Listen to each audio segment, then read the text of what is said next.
Hi there, it's Sam from poodles.co.uk. Thank you very much for joining me today. Today's project is a triple candle box tutorial, and I'm showing you here beautiful paper and cardstock and luscious ribbon that is going to be available on from the 2nd of June. So I can't show you me actually working with this, but I will show you the inside of the box, because inside here are 3 giant jumbo tea lights. Now these are the ones that you get from IKEA, the scented ones, so I'm kind of figuring that everybody can get hold of those, but they are actually standard jumbo candles as well.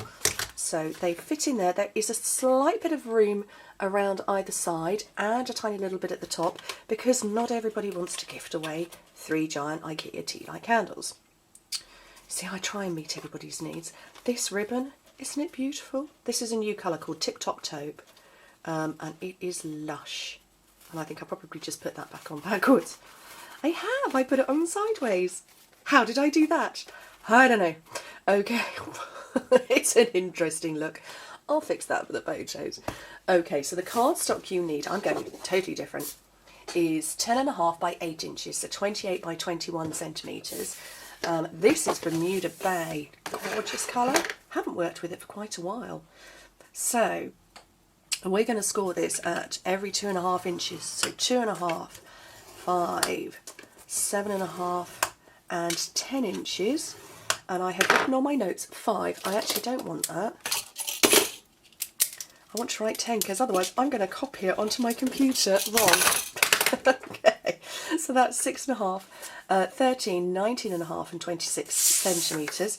Turn it round and score it at 2.5, 5 and 7.5, which is 6.5, 13 and 19.5. And the finished dimensions of it is a 2.5 inch cube, which is a 6.5 centimetre cube. And it's a good size. So fold and burnish your score lines.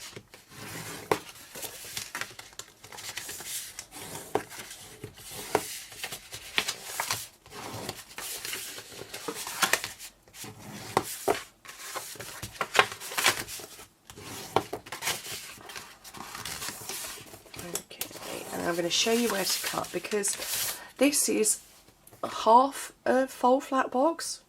You could, if you extended the bottom and made it a mirror image, that at the bottom, you could make it a fold flat box. It's not. This is sealed at the bottom, and I've done that because candles are heavy.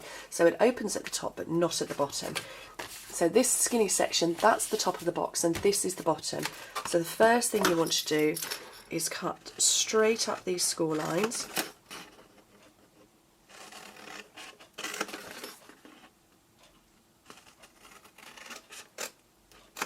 And then get rid of this part.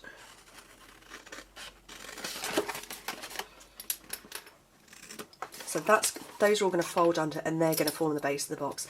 At the top part, on this section where you've got the skinny on the left, we need to remove that one and that one, but keep that in its entirety. So I'm going to have to turn it round so I can cut, but I will flip it back again so you can see. So, okay, so we've got rid of that. We're going to cut straight down. And that is going to be the lid and the bit that tucks inside. So these 3, we don't need 3 sides. We're going to get rid of that one in the middle completely. So just tuck away. But actually what we're going to do is we're going to notch into these parts here, which are going to be the side panels that fold in. And hack off a bit. And I did this with another box recently, the Baby Bib box. You can tell I filmed that the same day as this. And so it's exactly the same principle. So you're hacking in a tiny little bit.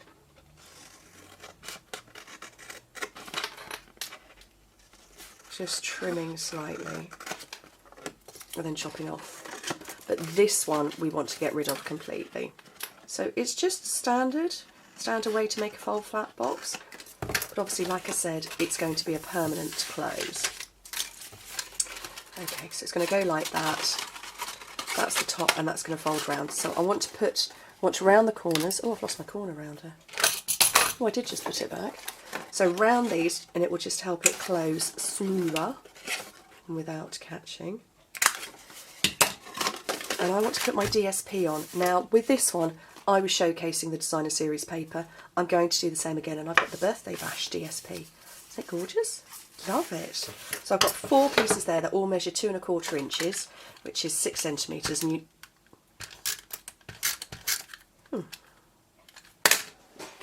the snails are playing.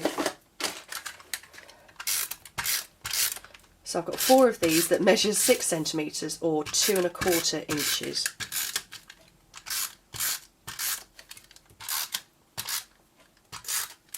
And they are going to go across these, I was going to say 4 middle panels. They are 4 panels in the middle. Just throw myself by the fact that I've just completely stuck myself with my paper.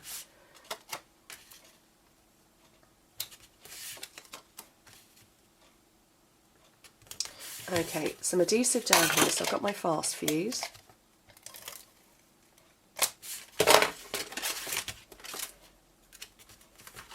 And then that's going to be the back of the box here. So you fold in 2 sides and the back and the base. And then obviously depending on how heavy your candles are is to whether you seal all 4 sides, whether you stick all 4 down or not. I'm only going with 1. Okay, I want to put a little handy doodah here, just like I've got there. So I've got my 1/2 inch circle, and you just go in roughly halfway. And then that's enough that you'll have a thumb hold. 3 of these IKEA jumbo tea lights, giant tea lights, so 3 of those in there. Pop that lid in, and it won't come open because we've kept it quite tight. And then just ribbon, and you know, that was gorgeous, luscious ribbon. I did contemplate putting the Bermuda Bay striped grosgrain ribbon on, but I didn't like it when I was holding it up, so I'm just going to go with seam binding. And I'm going to get a big old flouncy bow on the top. Well, I'm going to try. Oh, I can't even get hold of it. Okay, which direction do we think this bow is going to turn out? Sideways. No, upside down and sideways. Oh well, it's fine. So, I'll twist that for the photos. A big, gorgeous, lovely box. I might glue it. I'll fiddle. For 3 jumbo IKEA tea lights, and all about showcasing the paper. I really hope you like it. I'm really happy with it. I love this paper, love the colour cardstock, love the ribbons. It's in all 5 of the in colours. Anyway, anybody else can't wait until the 2nd of June? I hope to speak to you very soon. Bye.